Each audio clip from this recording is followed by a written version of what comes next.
Assim, bom dia a todos, feliz. Nós temos a nossa aula 17 de hebraico, focando hoje principalmente no particípio.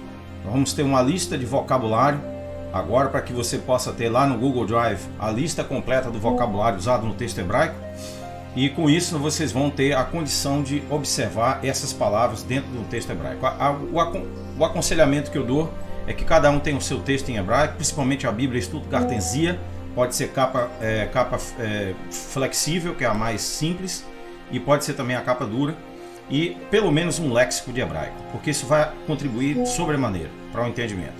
Então nós vamos partir agora para a abordagem desse tema, iremos ler alguns textos, iremos ver como que o particípio se comporta, né, dentro do texto hebraico, sabendo nós que o particípio em português são aquelas palavras oriundas de verbo, né, que se terminam em adu e du, por exemplo, né, entendido, né, remediado, né, diagnosticada a doença, né, nós podemos dizer que o tratamento foi então recomendado. Então é um verbo que qualifica a pessoa, né? O pai era folgado, ó, adu no final, ou seja, que vem de folgar, do verbo, mas que tem um qualitativo, ele dá uma qualidade à pessoa, a qualidade de ser tranquilo, relaxado. O hebraico também possui essa mentalidade, e nós vamos ver hoje, na aula de 17, como que isso se comporta dentro do texto original, como que nós podemos interpretar o texto bíblico de uma forma primordial, sabendo nós que o verdadeiro estudioso da Cabala, ele tem que conhecer o hebraico, porque o hebraico vai abrir para ele uma porta muito ampla de conhecimento. Então vale a pena fazer um esforço e vale a pena vencer esse momento, essa fase, para entrarmos em uma nova percepção de realidade. Um abraço para vocês e vamos na sequência. Bom, pessoal, então como vocês sabem, a aula 17, né, o particípio, nós temos aqui, por exemplo, Ki, Kor, Amar, Adonai, Hineni, ó. Então aqui você tem uma forma do particípio, amar significa assim disse, né? Então a nossa ideia de amar, nós não sabemos talvez, mas também se origina do hebraico, e quer dizer algo que você afirma, algo que você defende, algo que você diz. O amor não é passivo, ele é ativo. E o hebraico ensina para nós essa diferença, essa noção, né, entre passividade e atividade. E hoje nós iremos ver essas duas vozes dentro do texto hebraico, a voz ativa e a voz passiva, e como que os adjetivos verbais, que são o que nós chamamos tecnicamente de particípio, né, como que alguns verbos qualificam, né, determinados indivíduos, determinados sujeitos. As pessoas do verbo, primeira, segunda, terceira, ele, ela, nós e assim por diante. Isso é importantíssimo para que nós possamos olhar para o texto e já de cara reconhecermos logo o que é o particípio e a quem está se referindo, tá bom? Então, essa é parte, claro, desse curso da etimologia da língua divina, da língua hebraica, que vai nos conduzir a uma percepção mais profunda, mais ousada, mais audaciosa do texto, visto que algumas religiões, ou para não dizer todas, negligenciaram o estudo das línguas originais. A educação brasileira negligenciou o estudo do grego, do latim, do hebraico, sem a mínima consideração ao fato de que a nossa língua é sim debitária, é oriunda do hebraico, do acadiano, do latim, do grego, possui elementos de todas essas línguas, do árabe e assim por diante. Então nós iríamos ter pessoas muito mais despertas a que de fato somos nós, a quem realmente nós representamos como povo, qual a nossa origem, qual o nosso prêmio nessa sociedade, né? Qual a nossa herança, principalmente linguística. Então nós vamos ver que no hebraico nós temos o Bianim, como vocês sabem, que são os 6 ramos da menorá, né? Mais um no meio, né? O 7º. E aí você tem esse conjunto lógico de coisas. O número 7 é um número que está relacionado aos planetas e está relacionado também às conjugações do verbo, do Paul, do Nifal, Rafael e assim por diante. Nós iremos observar como que é fácil. Os sistemas que existem dentro do hebraico, na verdade, são 5, segundo o grande Gessênios, a gramática de Gessênios. Alemão, linguista, né, hebraísta. E devido a dois aspectos de algumas duas conjugações do hebraico, passou-se a ter a voz passiva. No grego também você tem a voz ativa, a voz média e a voz passiva, né? A voz média é a voz reflexiva, é quando você faz a você mesmo, né? Eu entendi por mim mesmo, né? Ou eu me feri, né? São vozes reflexivas, que referem-se a você se tornar o objeto da tua própria ação, né? A tua própria ação afetua você, é a voz reflexiva. Então nós vamos observar como que essas vozes se comportam hoje no hebraico. A parte principal de Yeshayahu, né, Isaías capítulo 66, versículo 12, diz o seguinte, ó, Rikor amar Adonai, né, Rineni, ó, Toter elaha. Então você vê aqui que Kikor amar Adonai. Adonai refere-se ao tetagrama, às quatro consoantes do nome divino, e nós sabemos a simbologia disso aí lá na numerologia, né? Nós estamos estudando isso aí, a geometria e numerologia, e aqui no curso de hebraico nós estamos observando onde ocorrem os particípios, quem são as pessoas, os verbos, adjetivos, advérbios, né? E finalmente nós vamos concluir com a conjugação dos bianins, dos verbos, das 7 formas, né, principais de conjugação no verbo hebraico. Então nós vamos observar que o conceito é muito simples, as ideias são bastante intuitivas, não dá para perder isso aqui. É uma coisa sensacional e isso vai te ajudar a não depender mais de traduções, a não depender mais de textos em português, em inglês, o que for que seja, e a ser capaz sim de provar que você é sim capacitado para interpretar o texto, para ler o texto e tirar suas conclusões por você mesmo, baseado no que nós estamos passando aqui. No nosso curso Gilead, nós não estamos dando a nossa opinião, nós estamos passando a bibliografia e o conceito de vários estudiosos. Essa ideia de conceitos pessoais não importa para nós, porque nós não somos mais velhos do que a Cabala já existia há muitos milhares de anos, então nós temos que entender que ela é mais importante. Conhecer a sua história, como nós vamos fazer na Cabala e a linguagem dos ramos, né? Que a partir do 6º vídeo vai ficar para membros do nosso curso, apoiadores. Conhecer a história da Cabala, conhecer as heresias, conhecer os dogmas, as ideias principais e os princípios que nortearam o cristianismo, né, que muitos cristãos não estão apercebidos, estão todos dentro do texto hebraico, estão todos dentro da numerologia, dentro da gemátria, dentro da geometria e, claro, finalmente dentro dos arquétipos, que são as imagens eternas de Deus, as imagens perfeitas, o modelo da perfeição. Tá? Então nós vamos observar nesse texto de Yeshayahu como que o particípio vai se desenvolver através dos exemplos. Bom, se você for observar nessa parte, que amar Adonai, né, atua como uma fórmula que introduz, ela é muito comum no texto bíblico. Você vai ver a forma Vayomer Adonai, Vayomer Adonai, né? Vayomer quer dizer, e disse mais, né? E disse mais Adonai, disse mais o Senhor. No livro de Levíticos, Bamidbar, que é Números, você vai ver repetido essa Vayomer muitas vezes. Como também você vai ver Kor amar Adonai, né? E o Kor amar Adonai tem uma especificidade a respeito dele. Ele é uma fórmula que introduz um anúncio profético, um oráculo, como diziam os gregos, né? Ocorre mais de 290 vezes, veja só, na Bíblia hebraica, 10 em Êxodo, né? 2 em Josué, 1 no livro de Juízes, né? Sofetim, 8 em Samuel, Shemuel, né? 32 em Reis, né? 12 em Crônicas, e em Isaías 153 e Jeremias 3, Ezequiel 12, Amós 12, Miqueias 1, Naum 5, Ageu 20, Zacarias 1 e em Malaquias. Então vocês observem que ele ocorre de forma bastante generosa no texto hebraico. Então aqui estão as citações para que você pegue o teu texto em hebraico e a primeira coisa que você vai notar lá é esta expressão aqui, do particípio, que é amar Adonai, né? Então, comentário exegético. Uma fórmula empresta autoridade divina ao profeta que declara a revelação divina. Então aqui destaca uma urgência, destaca uma necessidade, uma qualidade de estar desperto, tá? E aí usa verbos para expressar isso aí, mas dentro de uma perspectiva qualitativa, né? Então vamos lá. Bom, se nós virmos aqui, por exemplo, Rineni, ó, noté, ó, consiste na partícula riné, ó, e com o sufixo na primeira pessoa comum, né? A primeira pessoa comum do singular. Seguido de um particípio expressando a sensação de iminência, a sensação de que algo está para acontecer, a sensação de que você precisa prestar atenção a algo, de que algo está, né, para se desenvolver nesse rolo da Tanar. Então a palavra shotef, né, segundo o particípio, pode ser entendido como a continuação do particípio anterior da construção. Se você for observar, você vai ver a palavra shotef bem aqui, ó, shotef, ó, já é um outro particípio dando início à segunda parte do texto, tá? Então é bom identificar essas coisas, porque essas coisas vão te dar uma percepção do que está acontecendo no texto. Aí depois que você identifica as pessoas, você identifica as conjunções, as preposições, a raiz dos verbos, raiz de 3, raiz de 2, e assim por diante, que é a raiz consonantal, o shoresh, como nós dizemos, aí então você vai passar a ter uma percepção exegética do texto, sem se aperceber de forma intuitiva. Você já vai estar fazendo uma análise exegética.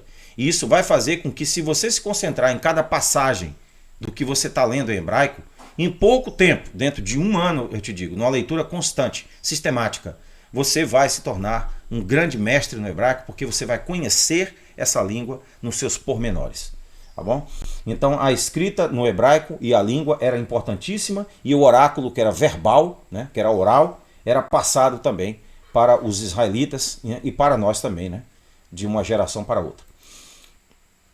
Bom, o conceito de particípio, né, o que é de fato um particípio? O particípio ele funciona como um verbo, né, um adjetivo, e como um substantivo. Então ele unifica as duas coisas. Ele dá nome a um verbo que, por sua vez, possui uma qualidade, né?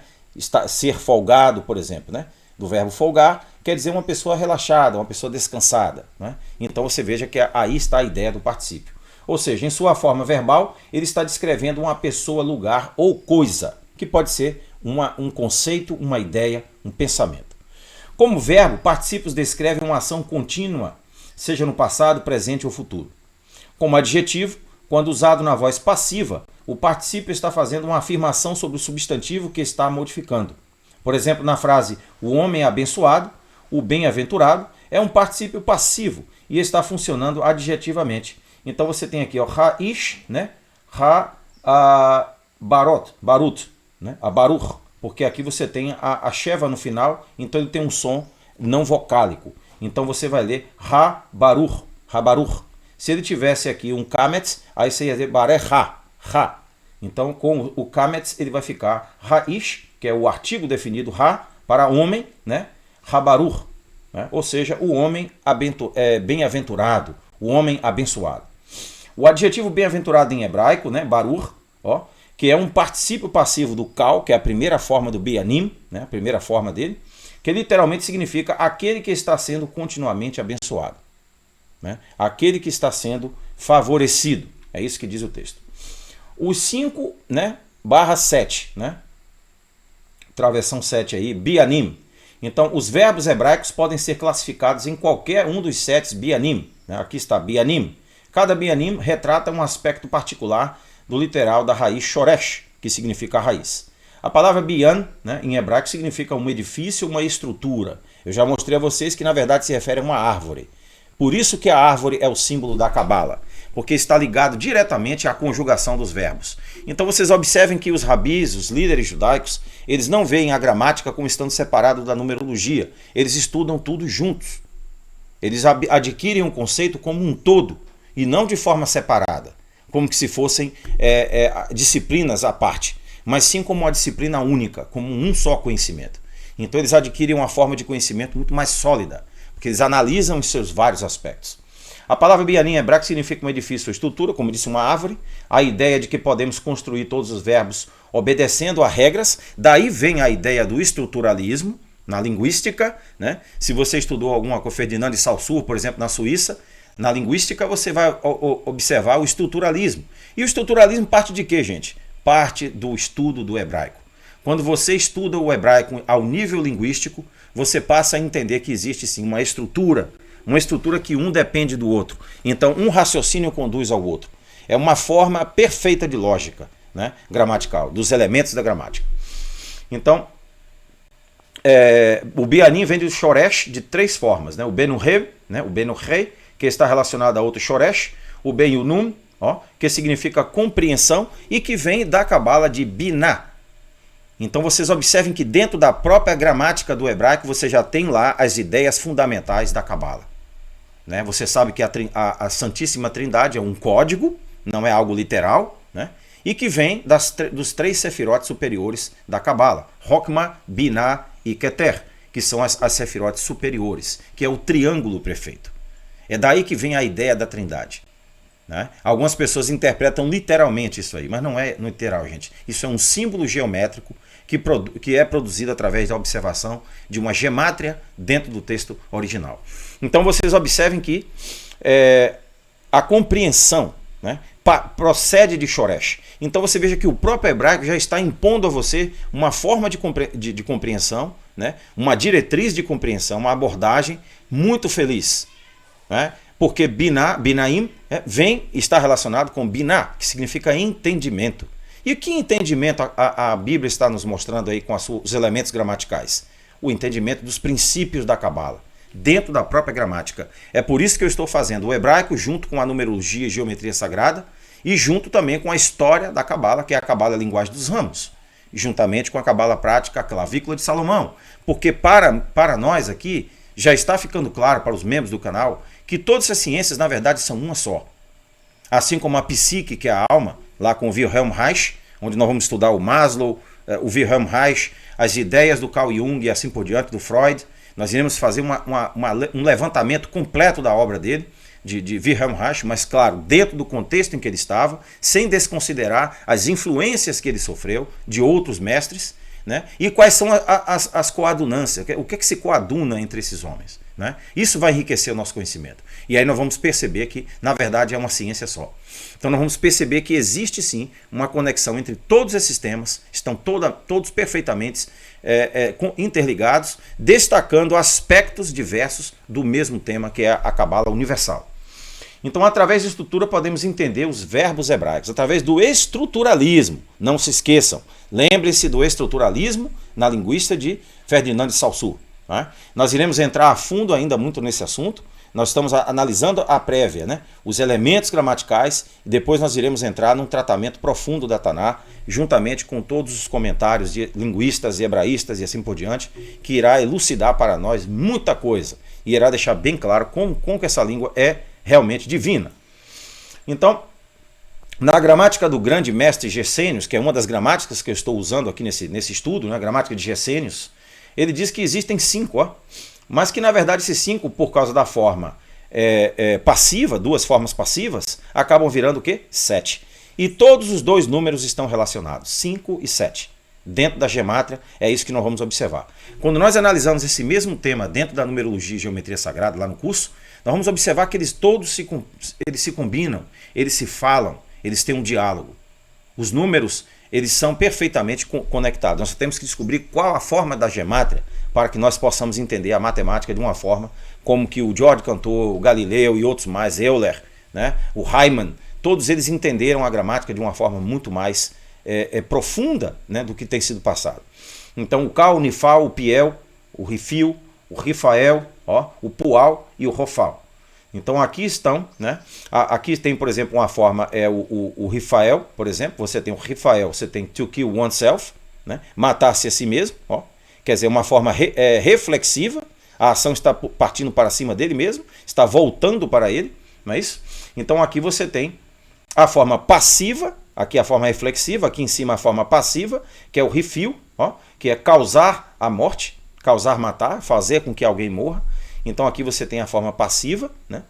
Ele está fazendo a causação, e matar, que é a forma ativa da voz, a forma que a pessoa faz a ação. Assim como está lá em Bereshit, né? Bereshit bara Elohim, né? Ou seja, Bereshit criou os deuses, Elohim. É isso que diz o texto. Bara é um verbo no singular que está se referindo ao sujeito, né? Sujeito, verbo e objeto. Então observe que o texto foi também pobremente traduzido e, consequentemente, pobremente interpretado. E essa análise do hebraico vai nos conduzir a uma felicidade muito grande, porque nós vamos ser capazes, sim, de entender, né, a narrativa do sistema e também o que, de fato, o texto está dizendo. Bem, o Shoresh, nós temos aqui 2 versões, né? Nós temos aqui com os 3 pontos, né? Com os 3 pontos vocálicos, e nós temos sem os 3 pontos vocálicos com o Vav, né? Que também tem um som também de O, né? Com o Rolem, ou pode ter o som de U também com o Dagesh. Aqui está um exemplo clássico de um Shoresh hebraico, flexionado ao longo de todos os 7 bianim. A raiz é Hatef, Hatev, né? Que transmite a ideia de escrita, Ketav, Ketav, Ketuvim. Quando você diz lá Torá, Ketuvim, Ha-Neviim, né? Veneviim. Então você está dizendo o quê? Torá, a lei, Ketuvim, que é as escritas, os escritos, é o plural para os escritos, né? Passou de 3, tecnicamente já é plural. Enquanto está 2 no hebraico é dual, refere-se a dois aspectos, que são os aspectos que estão presentemente diante de nós da natureza. Nós podemos observar tudo em forma de dois, né? Mas depois da análise numerológica e geométrica, nós vamos começar a observar o plural através dos números, através do número 3 e das formas perfeitas geométricas que ele vai revelar. Que transmite uma ideia de escrita. Pode-se ter ouvido falar de ketuba, que é um contrato de casamento. Veja que as palavras estão todas associadas. Quando nós começarmos a analisar os verbos, vocês vão ver que você entender um verbo, você já vai entender diversos. Você não vai precisar estudar um por um. Assim como os bianims também. Você entendeu um bianim, você já vai entender os demais. Eu vou mostrar para vocês como é que isso é fácil. De forma que vocês não vão ter dificuldade nenhuma. O que parece ser impossível vai se tornar tão fácil que você vai se surpreender. Então é um contrato de casamento porque é escrito, existe uma escrita, né? Daí surge a ideia nossa de contrato, né? Nós achamos que os contratos foram recentemente criados, mas não, isso já vem de muito tempo, né? Isso porque um contrato de casamento é um acordo escrito. Então veja aí. Os 7 bianims, as conjunções. Na gramática hebraica, os verbos podem ser conjugados em 7 diferentes bianim, ou formas verbais, cada uma com seu próprio padrão característico. Veja como as letras, né? Ketav, Ketev ou Ketaf, pode ser conjugadas nesses 7 bianim, né? Aqui você vê na forma paal, por exemplo, né? O bianim ativo simples. Você tem o quê? Aveter, porque aqui você tem um sheva no final, então ele tem um som não vocálico, né? Aveter. Aqui você tem o bet sem o dagesh, que tem um som de V, né? Então você vai pronunciar aveter. Você escreve, singular feminino. Aveter, avetem. Você escreve plural masculino.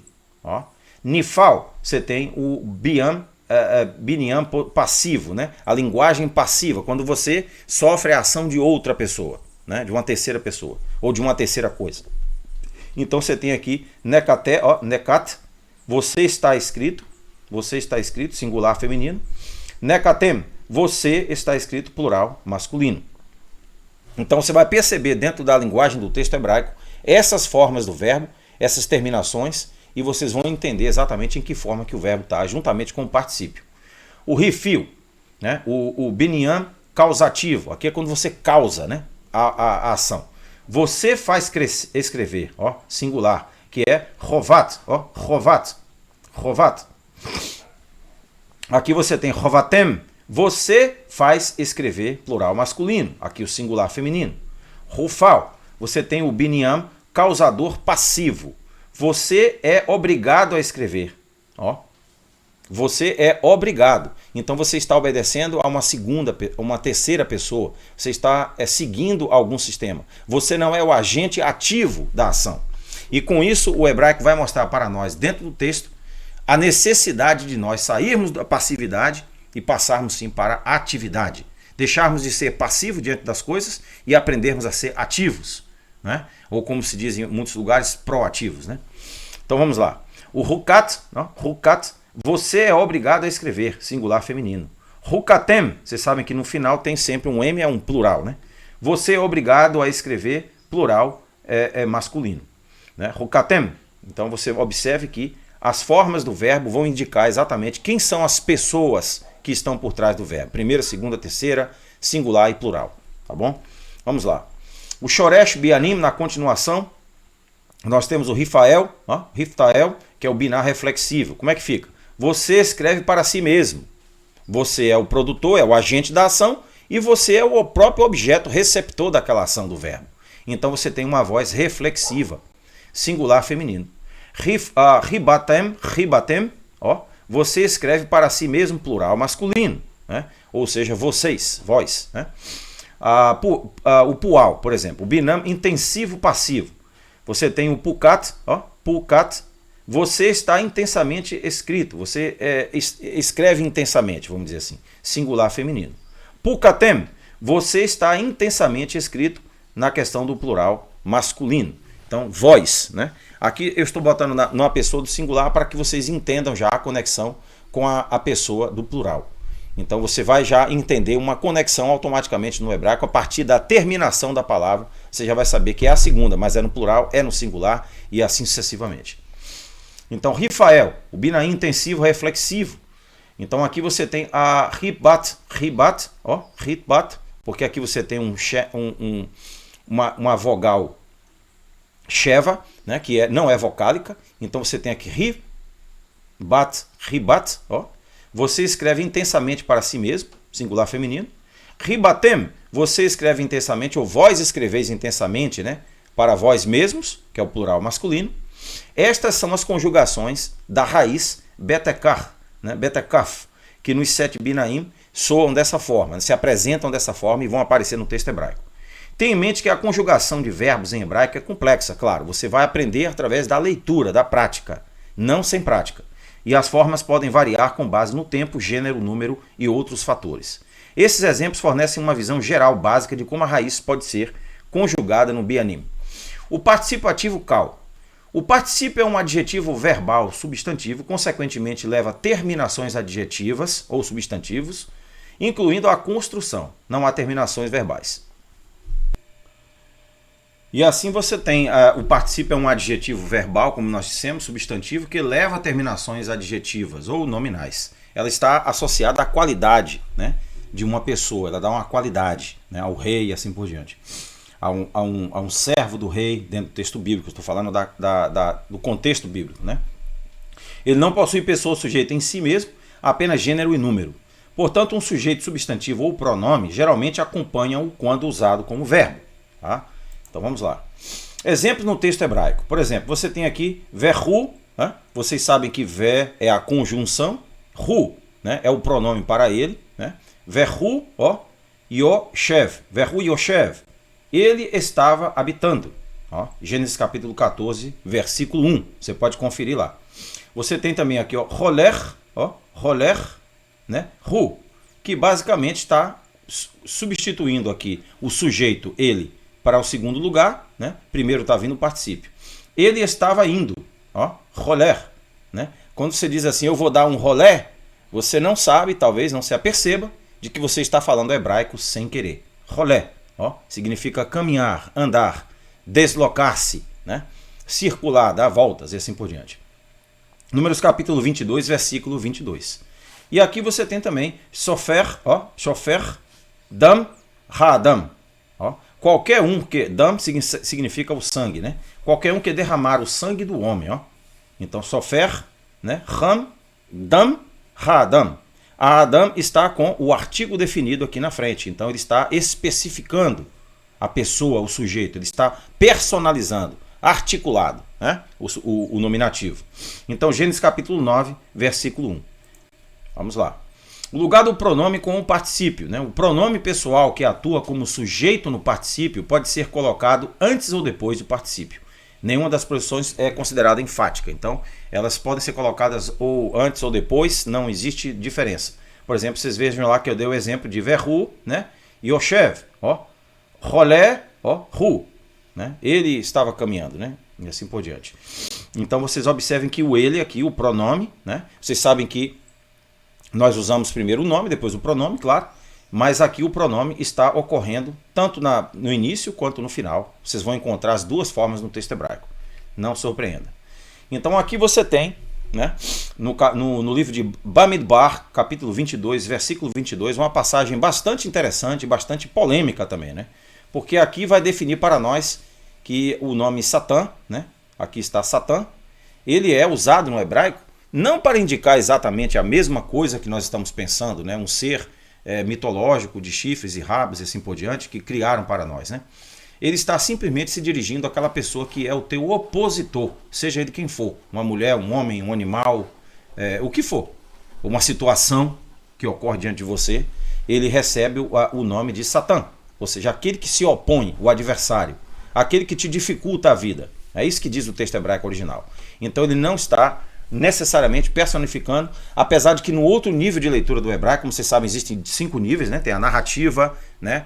Tem a mitologia, a numerologia, que são os números, a geometria e os arquétipos. Então, no aspecto mitológico, ele tem sim uma influência de Ugarit, que vai passar para nós uma ideia de personificação, né? De Satã, da qualidade. Então, essa é uma linguagem, é um método usado pelos escritores bíblicos para passarem esse conhecimento de formas profundas, de formas bastante elaboradas. E alguns hoje, claro, têm entendido apenas um desses aspectos como sendo exclusivamente, mutuamente exclusivos um do outro, e isso tem causado confusão. Bom, o que o texto diz é o seguinte: Le Satan lor hahu kover, kovev al aton. Aton significa o jumento, né? O jumento em que Balaão estava montado. E aqui diz que no meio do caminho, né, se opôs a ele, caminhou em sua direção, né, para com ele, caminhou Satã, né, a fim de evitar, se interpor entre ele e a estrada. Ele estava montado no jumento e a Bíblia diz que Satã se colocou diante dele, ou seja, algo se opôs a ele.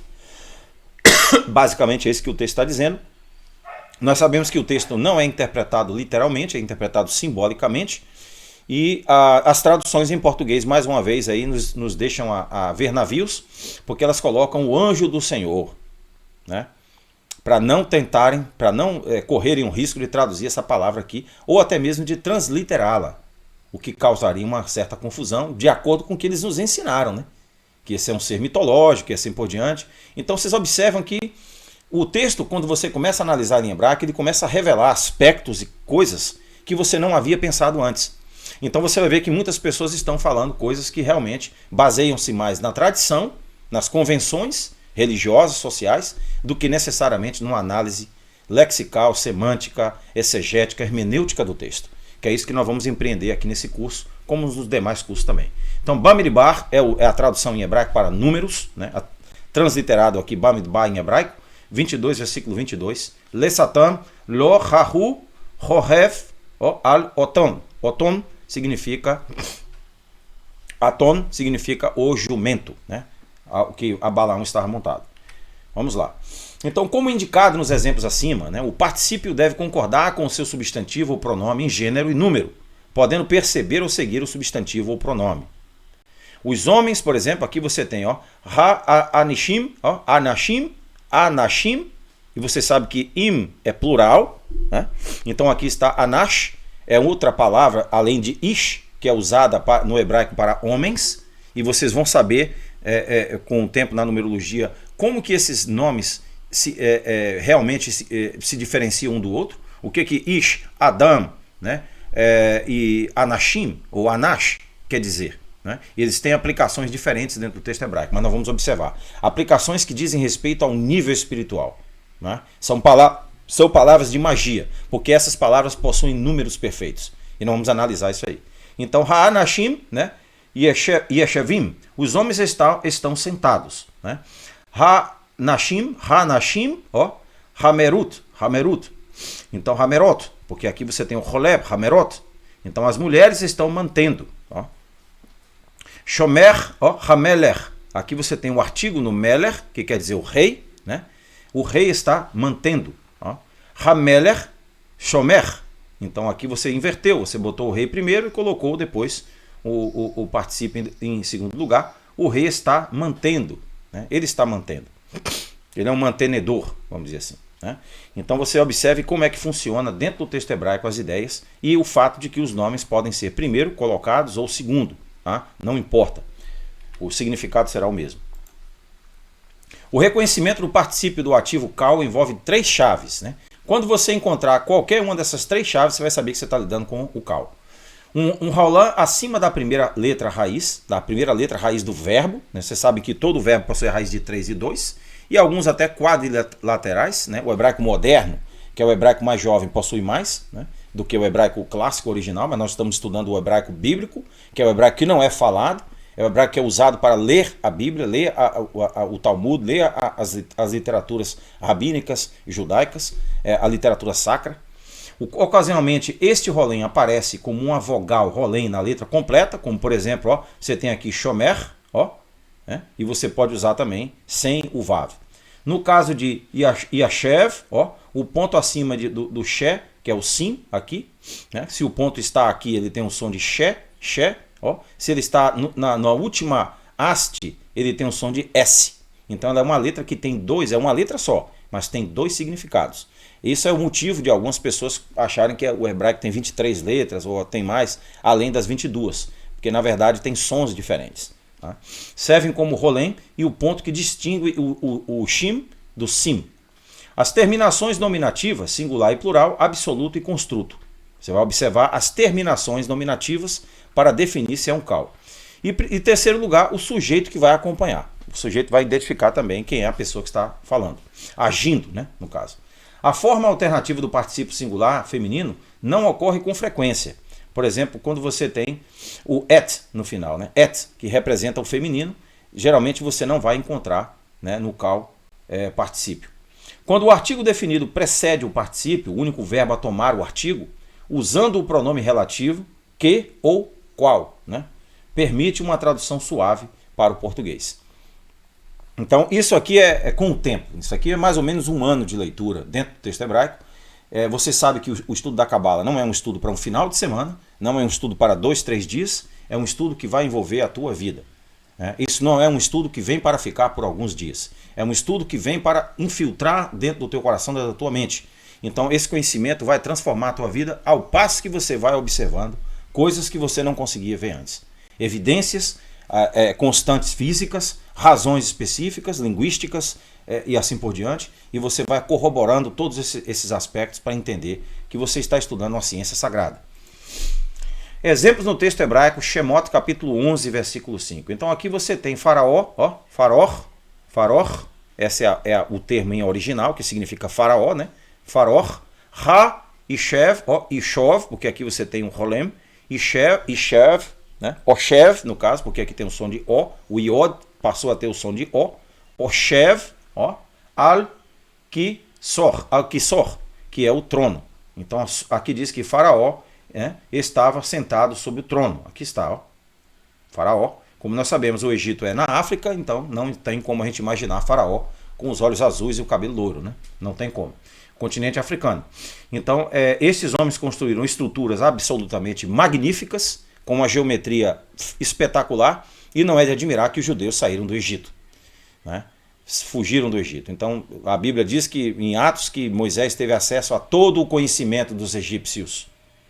Para nós que estudamos a Cabala, a linguagem sugestiva é uma linguagem especial, porque ela vai indicar para você que existe sim algo por trás, né? Moisés aprendeu lá no Egito uma ciência muito avançada da alta magia, da astronomia, da numerologia, né? Da Cabala, e ele passou isso aí para as gerações futuras, né? É isso que nos representa, é isso que nos apresenta a evidência de Filo, de Flávio Josefo e assim por diante, toda literatura hermética em especial, né? Então vocês observem que aqui o verbo, né, com o artigo evidencia ser um particípio, né? Ó, que ele vem com um artigo no início, né? Ha Yoshev, al Kisó. Então aqui você vai passar, como aqui é uma vogal, né? Uma vogal curta, então o Shev aqui vai ficar não vocálico, então você vai dizer Kisov, Kisor, porque aqui você tem o Kisov, o Vav no final. Aqui representa o trono de Faraó, tá? Vamos lá. O particípio passivo cal. O particípio passivo segue as mesmas regras que regem o artigo particípio. Corresponde também ao particípio inglês, ou português, ou outras línguas, né? Principalmente as línguas românticas, né? Que expressa a contínua ação característica. A tabela a seguir indica como as partes principais do particípio qual são formadas. Então, quando o hebraico bíblico ele atribui, né, os elementos que formam a gramática, os elementos que formam o texto, e você vai aprender a ler se algum dos acentos, né, vai aprender já que os acentos são importantes, que nós já focamos sobre isso, você vai saber exatamente como dividir o texto de forma organizada. Então você vai dividir o texto de forma lógica, depois você vai ler o texto, fazer a análise exegética e depois então você vai fazer a análise numerológica. E aí você vai entender por que esse texto é especial. Você vai observar a perfeição numerológica, a perfeição geométrica que cada número vai apontar, principalmente no seu final, na sua raiz. Então aqui você diz, ó, chamar, né? Ele manteve, que aqui vem chamar Israel, ó. Chamar Israel, ouvir Israel. Então chamar já está indicando aqui no passado, ó. Perfeito. Ele manteve, né? Chamur, ó, ele está mantido, né? Chamurá, Shemurá, ela está mantida, é o feminino singular. Shemurim, aqui agora já está indicando um plural e com certeza está indicando masculino, né? Ele está sentado ou mantido, eles estão sentados ou mantido. O ele, na verdade, eu queria que vocês observassem a obversão de eles, né? Então você veja que você passa de uma pessoa singular para o plural. e eu quero que vocês aprendam a observar isso dentro do hebraico. Então eu coloquei no português todos em singular. Então veja só, meruvim, né, meruvot, no caso, porque aqui você tem o rolem em cima do vav, então merurot, porque aqui você tem o resh, então você tem o som de R, merurot, e você sabe que o ot é indicativo de quê? De ela, feminino.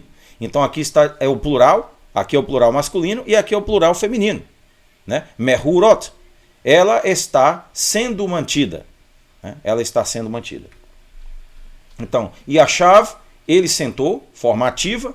Yashuv, ó, ele está sendo sentado. Yeshuvah, ela está sendo sentada. Yeshuvim, eles estão sendo sentados.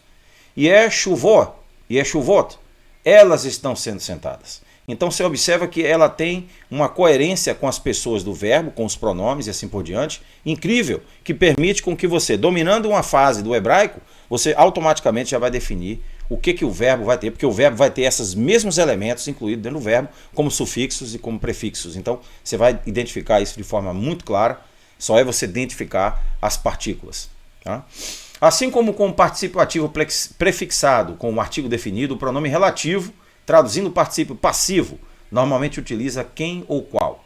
Então aqui, et kol, ó, divrei hatorá, et kol divrei hatorá, que quer dizer, et quer dizer junto com, né? Vocês sabem, né? É uma partícula que indica junto, né? Também, né? Vamos dizer assim, kol significa todos, né? É o absoluto, né? É o universal, todos estão relacionados. Divrei, estas palavras, ó. Então você tem o que aqui? E junto com todas essas as palavras desta lei. É isso que está dizendo Devarim, capítulo 28, versículo 58. 28 e 58 de Devarim, você sabe que Devarim é Deuteronômio, que significa basicamente o mesmo verbo. Ó. Divrei, Devarim. A raiz é o mesmo, a raiz é a mesma. Ó. Se você tirar aqui os sufixos, você vai observar que a raiz é a mesma. Então, você veja como que o hebraico é muito coerente, muito lógico. Todos os verbos vão estar associados àquela ideia principal. Uma vez que você dominou a ideia da raiz do verbo, todos os verbos que você vê com aquela raiz automaticamente vão estar associados àquela ideia. Então você já leu aí uma sequência de passagens bíblicas sem nem ter tido a oportunidade de ler. Vocês entenderam a vantagem? Ele tem uma coerência muito grande. E é por isso que ele gerou a ideia do estruturalismo na Suíça, né, com o Ferdinand de Saussure. Porque Ferdinand de Saussure percebeu essa nuance. Os maiores linguistas estudaram hebraico, eles eram filólogos, eles estudavam grego. Eles não ficavam só estudando uma língua vulgar, o alemão, o inglês, que são modificados continuamente. Não, eles estavam atrás de uma língua que permanece, uma língua que é eterna, uma língua que não varia, que não muda, é uma língua divina, é uma língua sagrada. Essa é a língua melhor para você analisar as ideias principais de Deus, os conceitos da Cabala, porque ela não sofre alterações abusivas, contínuas, todo o tempo estão mudando, né? Sobre a guisa de evolução, nós estamos evoluindo, né? É isso que geralmente se argumenta. Então o hebraico não sofre essa, graças a Deus, não sofre essa influência. Foi preservado de forma muito, muito bem feita pelos judeus e ela permanece até hoje. Sofreu muitas influências, mas influências de pensamentos clássicos que apenas contribuíram, somaram com a língua hebraica. Então, na próxima aula de hebraico, nós vamos ter agora a ideia do infinitivo, os números cardinais e ordinais. Nós já vamos entrar a partir da aula 18, quero que vocês entendam. Dentro do tema que nós estamos estudando lá na numerologia e geometria sagrada, na Taná, que é justamente os números.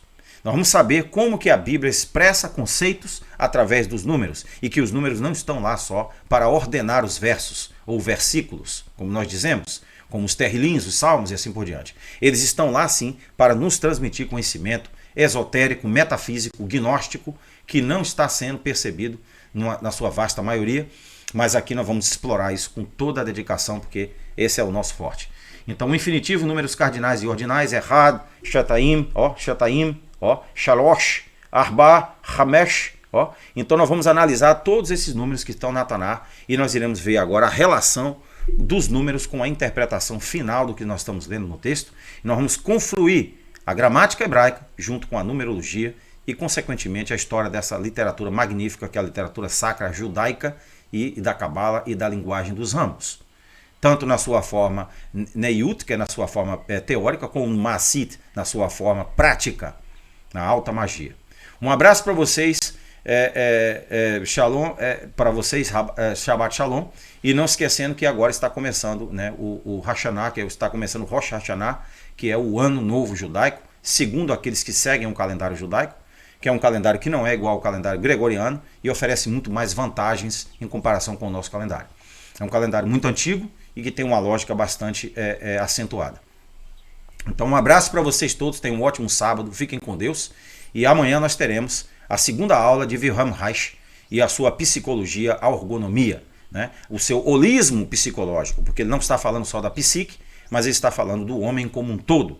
E aí então nós vamos contextualizar isso aí tudo com os demais grandes pensadores, Maslow, Freud, né? E os grandes homens do passado, Mesmer, que transmitiram o conhecimento para nós e que lutaram para que esse conhecimento ficasse para a posteridade. Um abraço, fiquem com Deus, como eu disse.